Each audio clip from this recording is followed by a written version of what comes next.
Well, good afternoon, guys. My name is Austin Meek. This is my wife, Julia, Hello.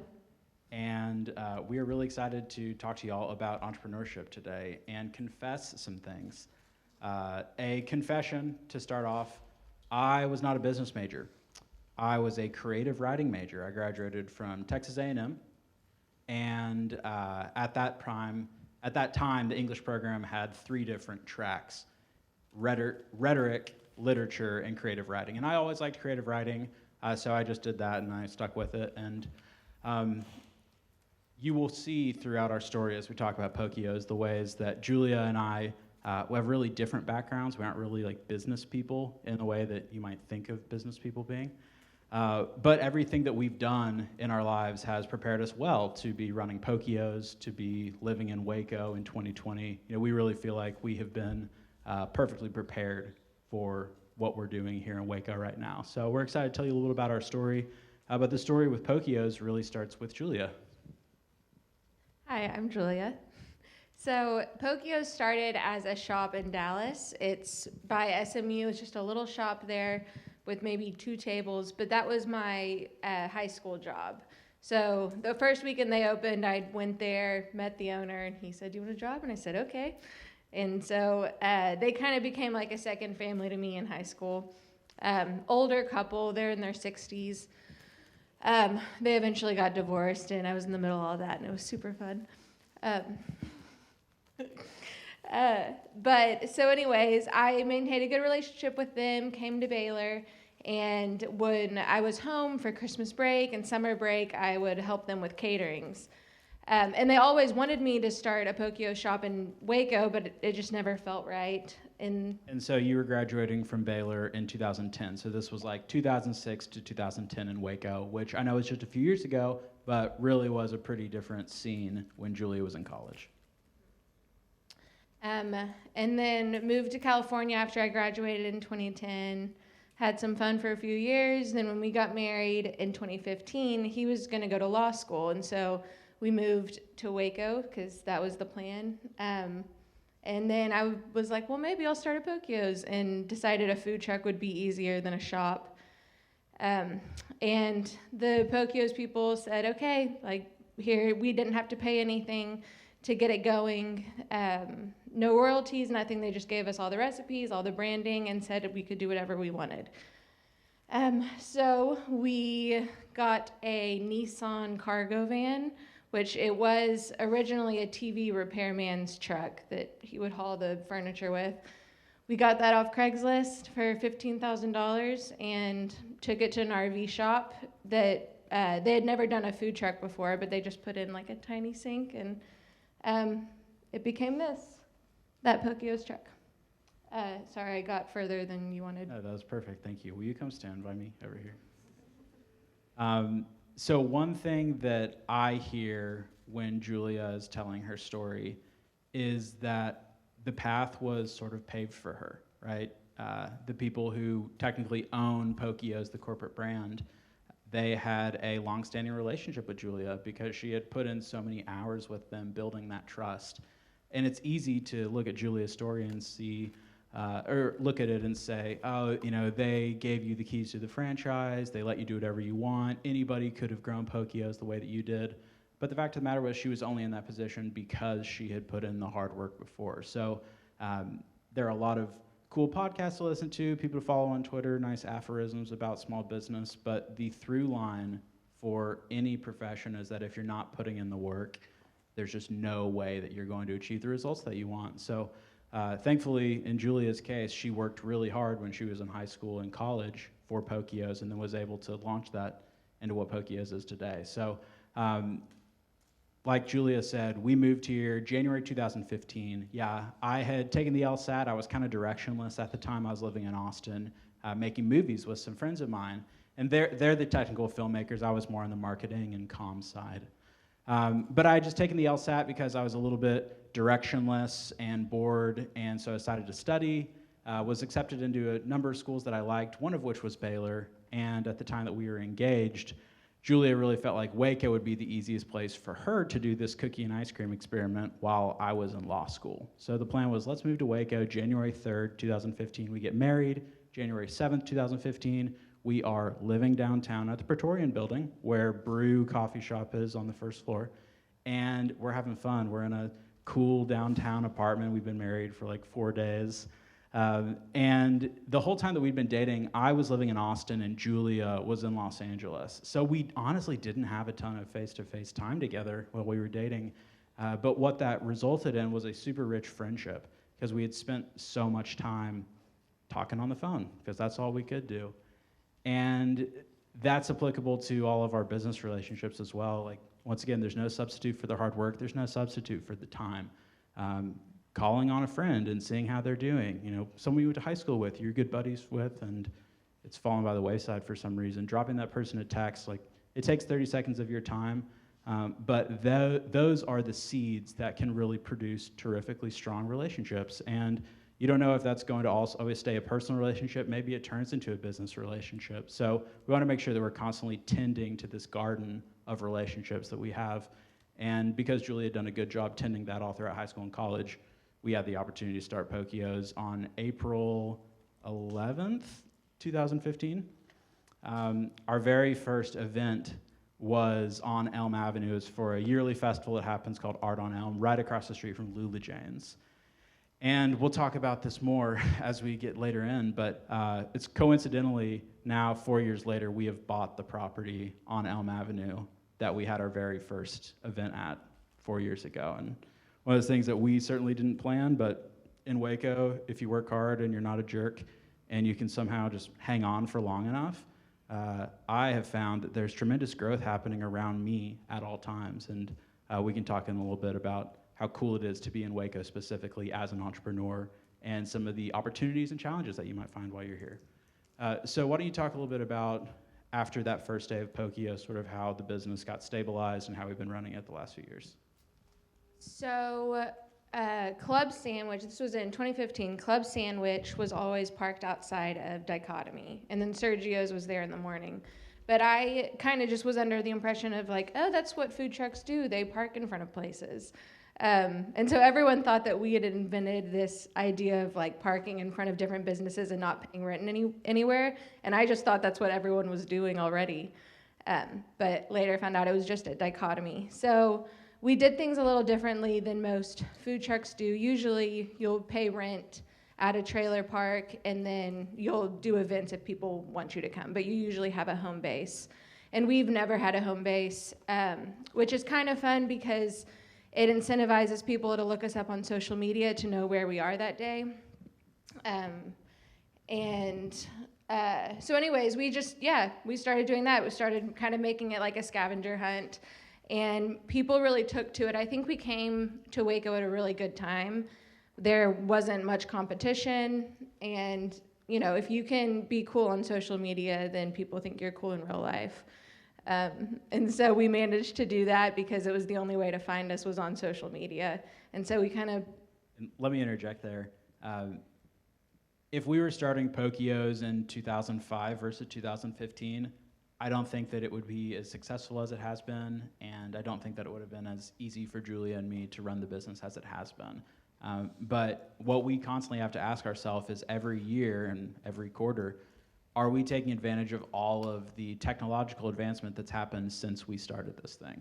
So if it was in 2005 when we started Pokios, you know, Facebook had just come out, but it was only really personal among colleges.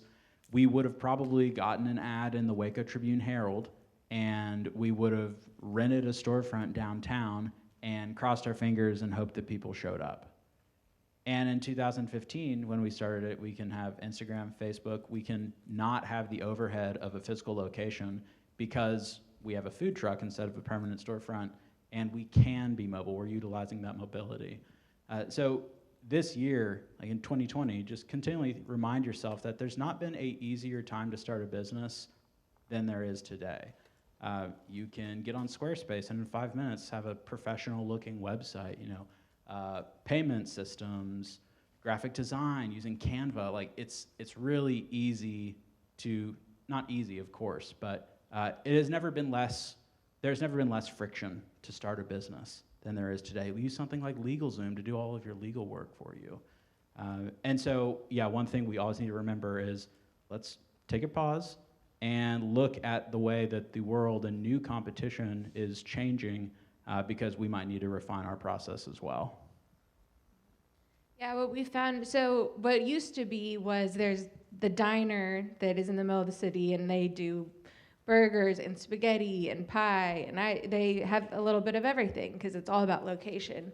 And nowadays, location is less as important, and it's really more about Instagrammable moments. You know, you want to, that's free marketing out there, is if you can get all your customers to take a picture of what's happening and refer it to all of their friends.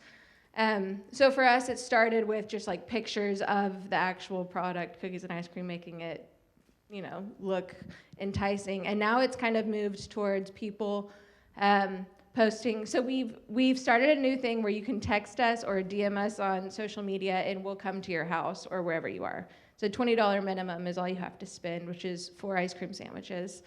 But yeah, so because that's an interesting enough moment, we're hoping that people will, you know, share that on social media, and that's really what people are looking for now, is novelty over, you know, location or convenience necessarily. I think that that's a great point.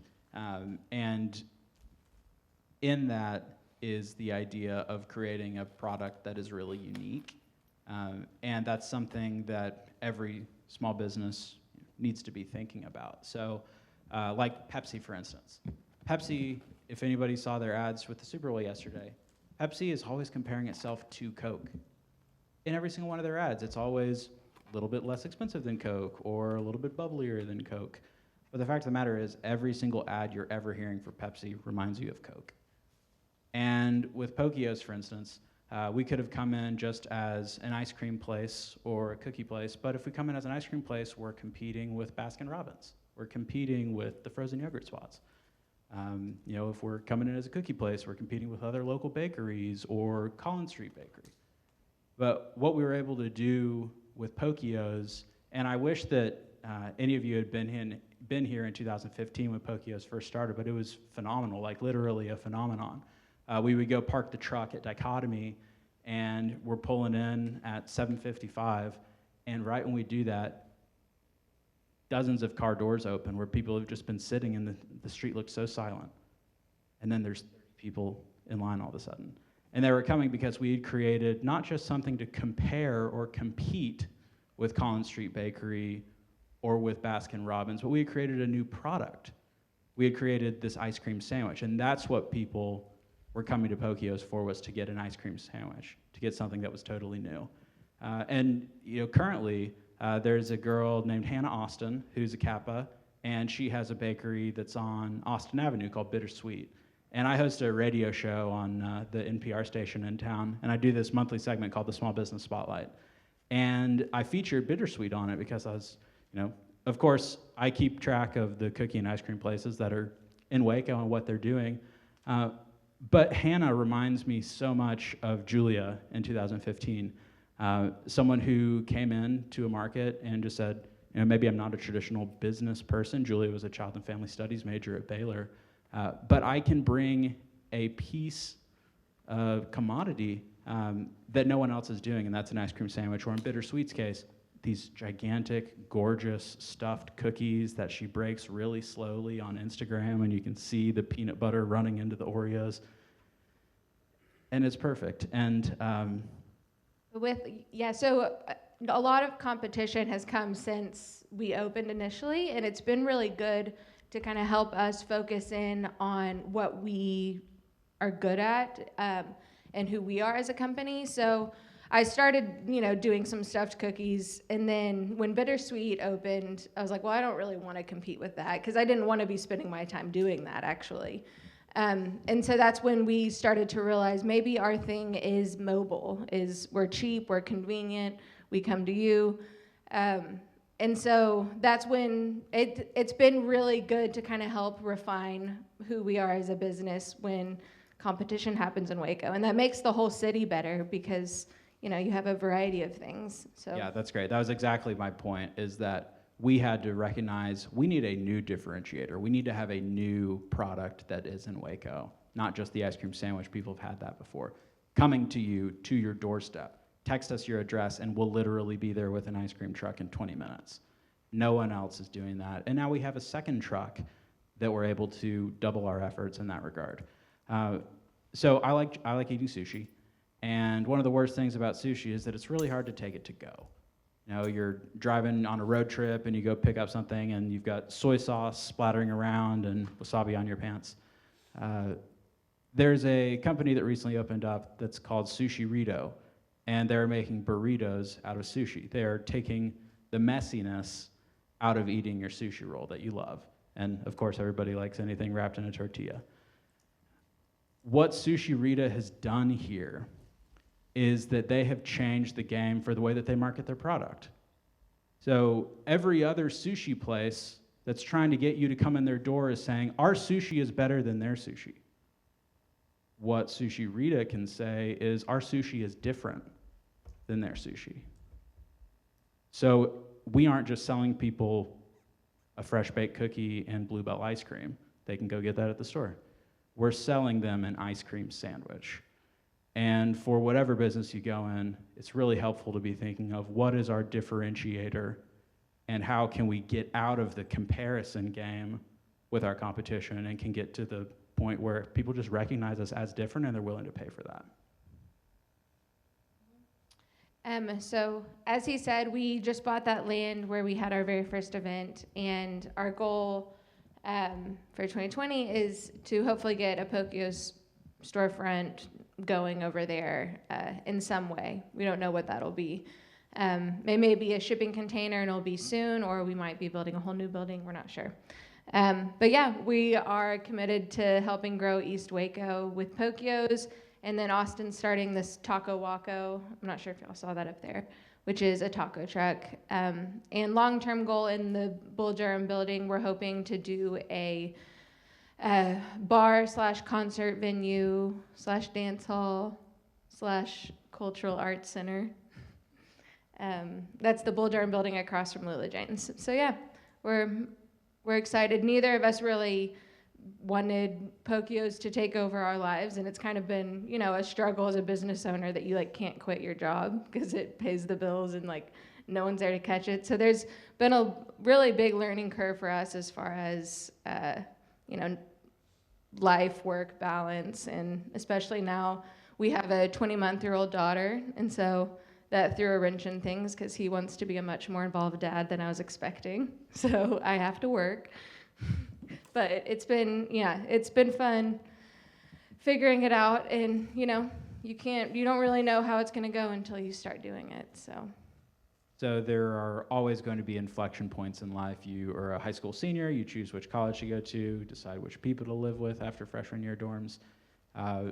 One inflection point in the life of Pokio's is that after we moved out of the Praetorian building where we'd been living, and we had been renting kitchen space inside the Praetorian, we realized that we didn't need to continue using that space because it wasn't as convenient as it had been when we were living there. So we started looking for other spaces in town.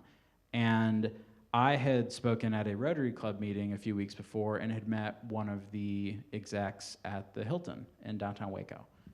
So they were super generous, and they have let us rent kitchen space from them. So if any food truck, even if you're preparing all your food on your truck itself, you're still required to have an off-site kitchen. It's called a commissary. And maybe all you store is plastic bowls there. But health department requires that you have a commissary. So we're able to get the Hilton as our commissary, which is amazing, huge kitchen. We can access it 24/7. And at some point, they approached us and said, hey, we have this little room that's by the pool that isn't being used for anything right now. What do y'all think about buying a couple freezers and scooping ice cream in there? So we had a store inside the Hilton Hotel, and this story I think is pretty emblematic of Julia and me as business owners. The address of the hotel is 113 South University Parks Drive. So the day that the store opened, Julia decided, I want to give away $113 gift cards to the first 113 people who show up to the new shop.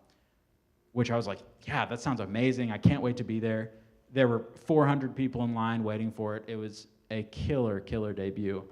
But the next week, we're sitting down with her dad, who is our accountant and a CPA, and he sees a line item of minus $12,783 or whatever that is.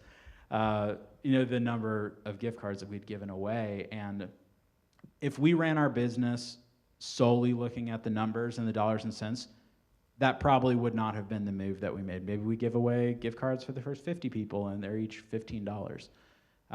But there is a spirit of generosity that Julia and I have, and I think in large part because we were not classically trained to be business people, that we make decisions culturally much more than we make them analytically. So people associate Pokios as a really fun brand. Like we'll pop up in your neighborhood, we've got ice cream music, we have, you can see in some of these pictures, cookies for hubcaps on our ice cream truck. And so people like the whimsy that's associated with Pokios, and making a decision like giving away all those gift cards was leaning very heavily into that whimsy, but something that is always really important for us to stay authentic. But eventually, after a few months, Julia decided that she wasn't happy with what was happening in the shop and decided to close it and really lean into being mobile. That's when we got the second truck. But can you talk to them a little bit about your thought process in shifting back to the 100% mobile model?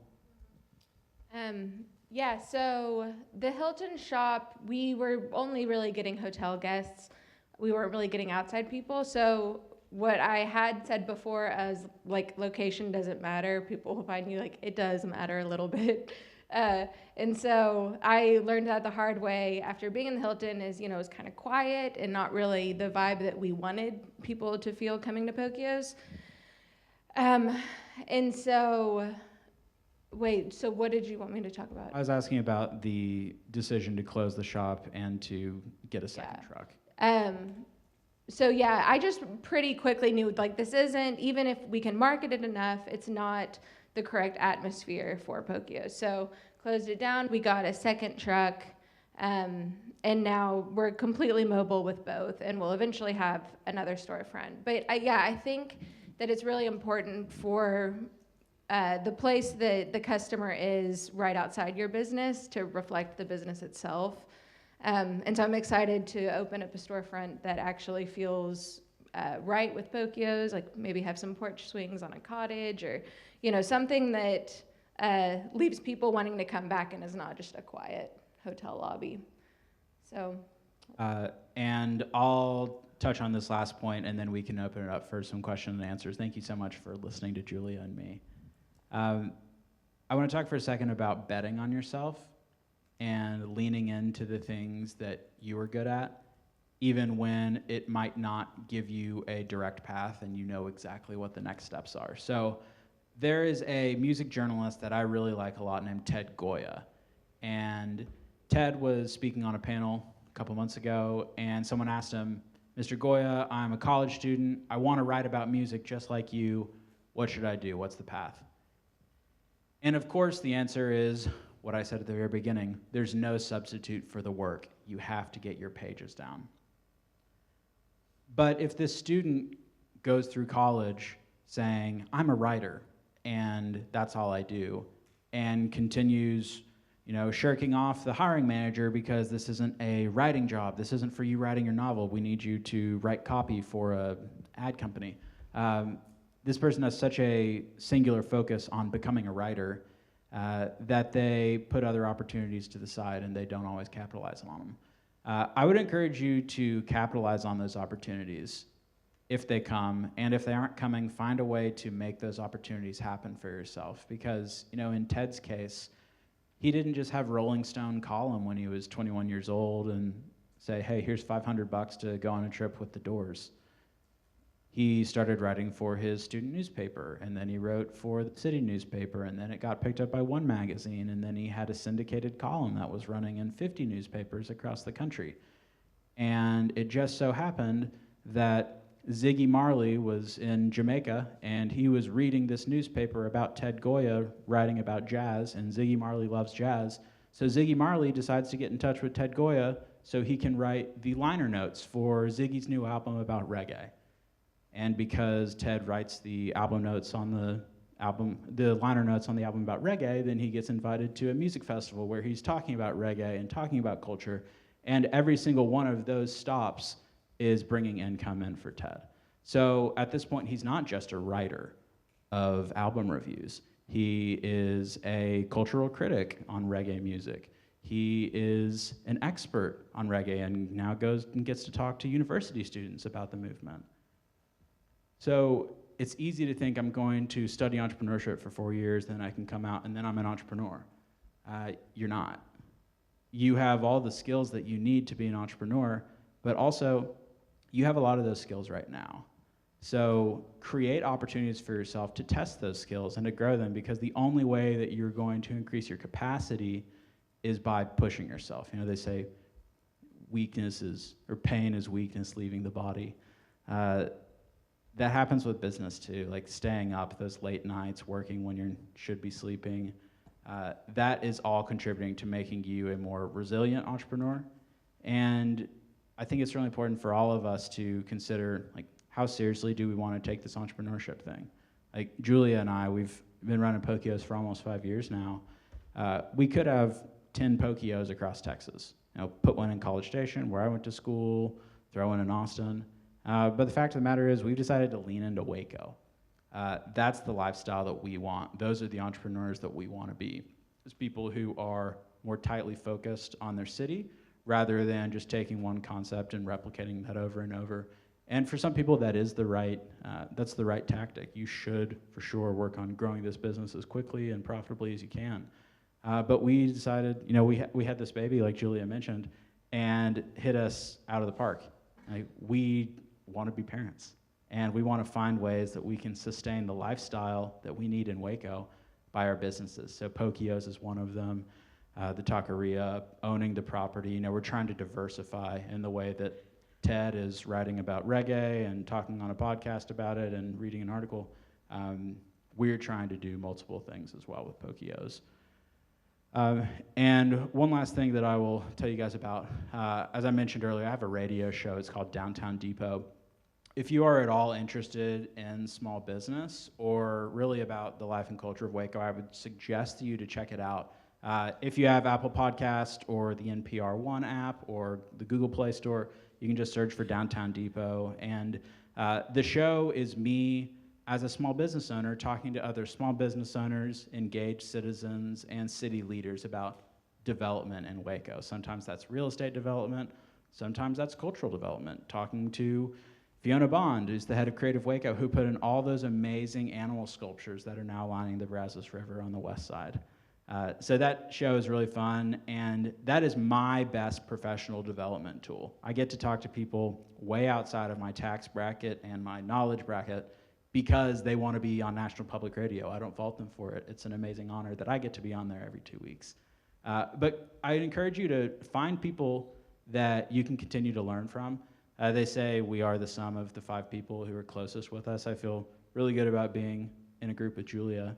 But I always want to be making sure that those other 4 people in my life are pushing me to be further studying my inner being and learning who I am on the inside, so that I can be a better entrepreneur on the outside and can positively affect my life and the people here in Waco. You have anything else to say about Pokeos? No, but I'll answer questions. Cool. Anybody have questions? We're going to open it up for questions, obviously. Since we're so spread out, it might be easier if you just voice your question very loudly instead of trying to pass the microphone around. If you could do that, please, that would be fantastic. So what's the hardest lesson that y'all learned in bringing Pokeos to Waco?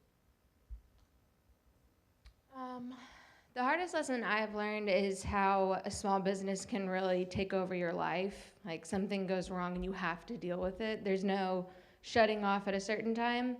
And I find that hard because I'm not good at mold. I like doing completely what I'm doing at that moment. So that's been the hardest thing for me, is just always being on call. Yeah, I would actually echo that exact same thing. I didn't realize how much it takes out of you to really care about the business.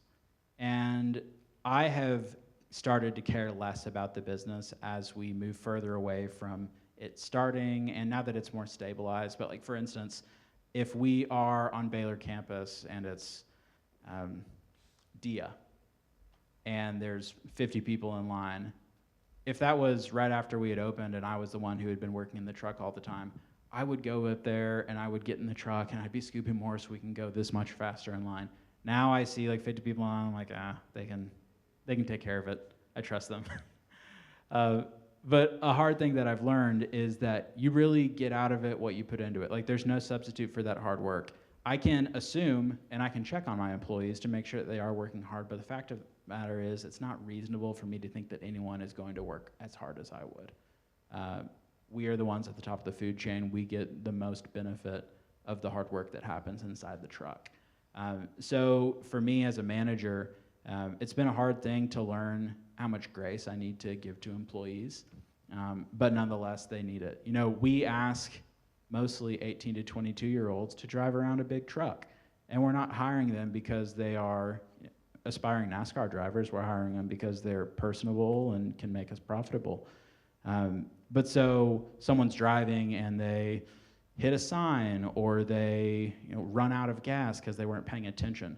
Those little things are brain bleed for me and are so easily avoidable if we are taking care of the little details. But the fact of the matter is we get so many new employees every year because we've decided to have students as our employees that I can't assume that every single one of them heard every single rule that I've told people over the years. So yeah, learning to give people grace has been one of the hardest things about an entrepreneur for me.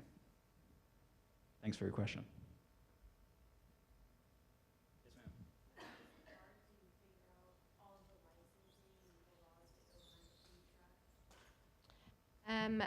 It was not very hard to figure out the licensing stuff in Waco because it was so new.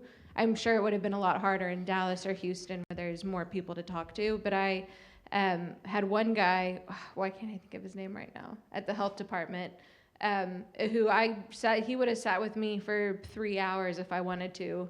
And he walked me through every bulletproof and then every bullet point of what's required on a food truck. And then I got our builders to come to Waco and they met with him. And so I think just open communication from the builder to the city is important. And a good builder will suggest that.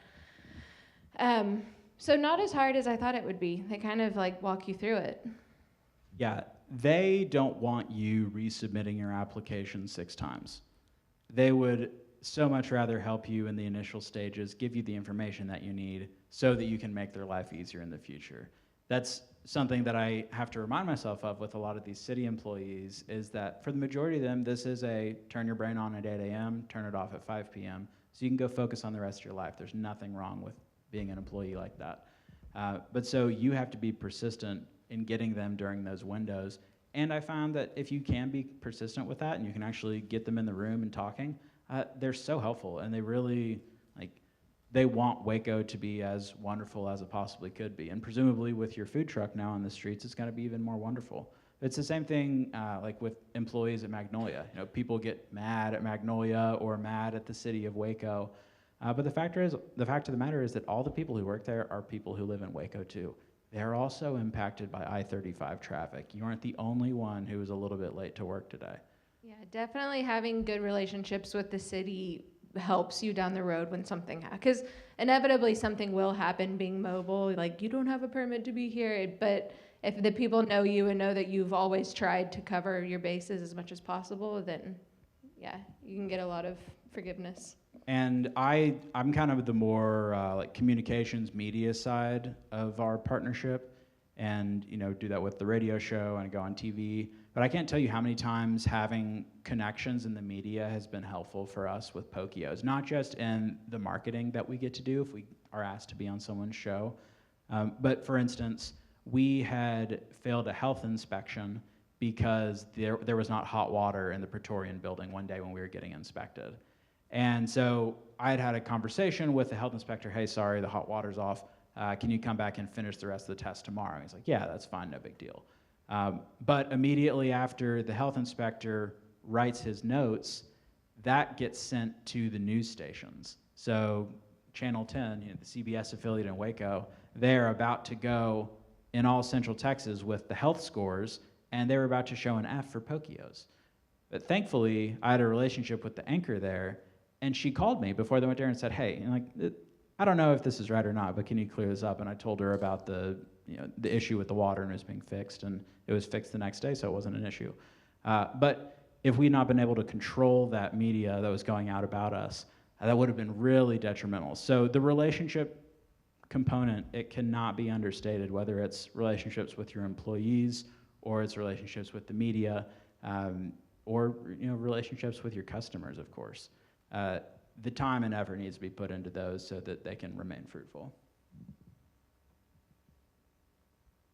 What has surprised you the most by being entrepreneurs and owning a food truck here in Waco? For me, it's been the appetite. People in Waco love things to do.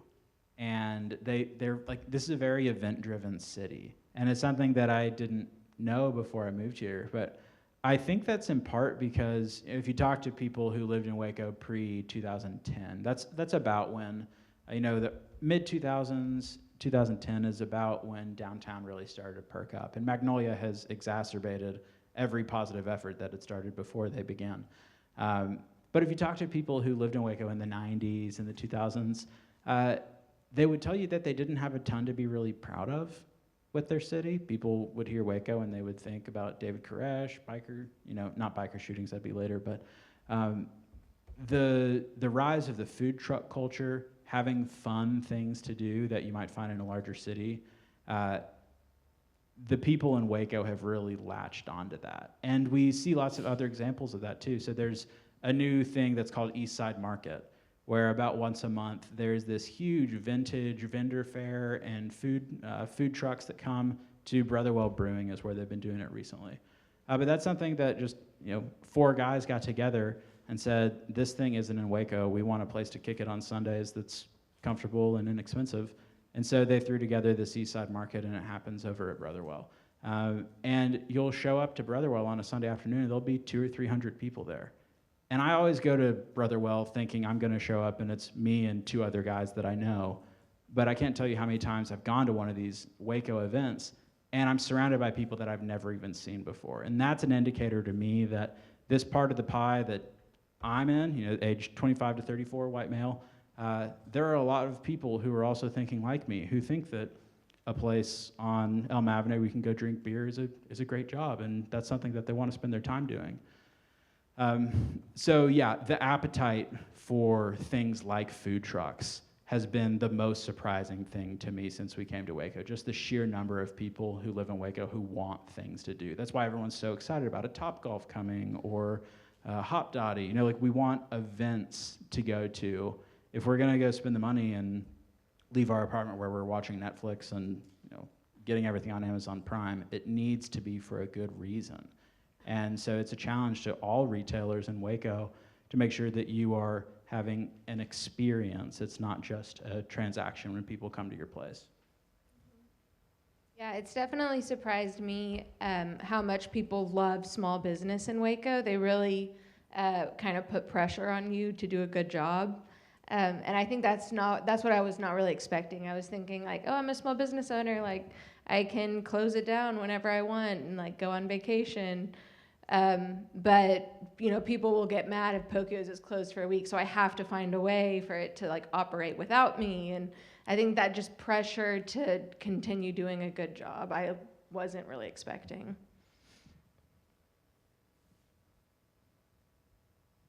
I don't know if any of you have the opportunity to take the BEST class here in the business school. It's Dr. Reed's Business Excellence Scholarship Team class. But those students, there's about 30 of them in the class. This year, they are taking our property that we've purchased on Elm Avenue, and they've broken up into groups, and they are each coming up with different plans to monetize the property. So one group has created this idea where it's a little food truck park, kind of similar to what we had planned. One group wants to use the Bull Durham building that's on the property and have a little grocery store in there and have a partnership with H-E-B, where H-E-B supplies canned goods and other non-perishable items that folks in the neighborhood who are living in a food desert, that's exactly what it is, they would be able to have access to foods there in their neighborhood. So Baylor, this entrepreneurship initiative that the school has and getting to be a part of this business school, it's such a tremendous step in the right direction for y'all, regardless of whether you do entrepreneurial things in the future. But I go talk to Dr. Reed's best class, who's working on projects for me, and it's so flattering to see that all these brilliant minds are attacking a problem that might end up being very useful for me. And as someone who had studied writing when I was in college rather than studying business, I am behind the eight ball in some of these things. Like, you could not pay me to go make an Excel model. If you're really good at Excel modeling, like, I pay you $75 an hour.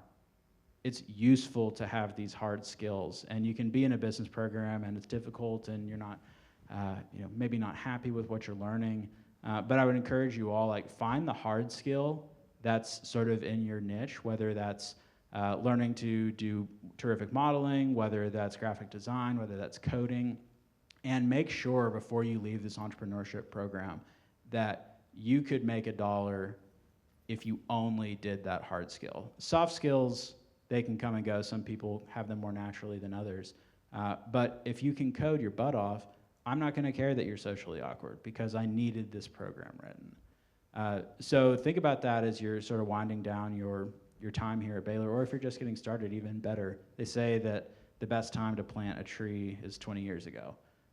The second best time is right now. So let's all try to remember that as we move forward in life, is that putting the hard work in today is always going to be worth more. It's the time value of money. $1 is worth more today than it is tomorrow. So the effort that we can put in to becoming better entrepreneurs and better people and better stewards of the things that we've been given, that starts today with all of us. Amen. As we're closing this down, obviously quite a few of the students in here are business majors, and I would like for each one of you to think about and provide one nugget, one golden nugget that you want these budding business owners to walk away with after walking out of here, maybe cookies, of course. Make more money than you spend. Yeah, they say that the only truly unforgivable sin is running out of money. So you can have all the worst ideas in the world, but if you have a nice trust fund, go have fun with it. Doesn't really matter. You're not living in the same world as I am, but you got to have fun some way.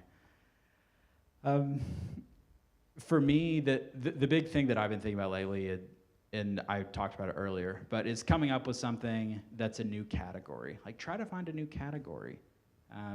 The sushi burrito guys created a new category of sushi. Pokio's created a new category of enjoying cookies and ice cream.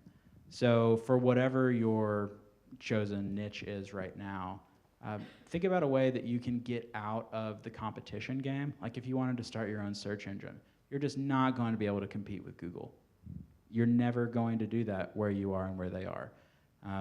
But if you create your own program that sends a cute picture of a cat looking at a clock to everyone at that specific time every day. I'm not suggesting that, but that's what just came up. That's a good use of your skills. Like, Google probably isn't going to take the time to try to take you out in that endeavor of the cat clock. But it'll give you something that puts a little bit more definition around your personality, and you never know who is subscribed to the cat clock, who's like, yeah, there's some real ingenuity by this person. I want to bring them onto my company and pay to do more things other than design cat clocks. Anyway, my number one thing is to keep a hold on your money.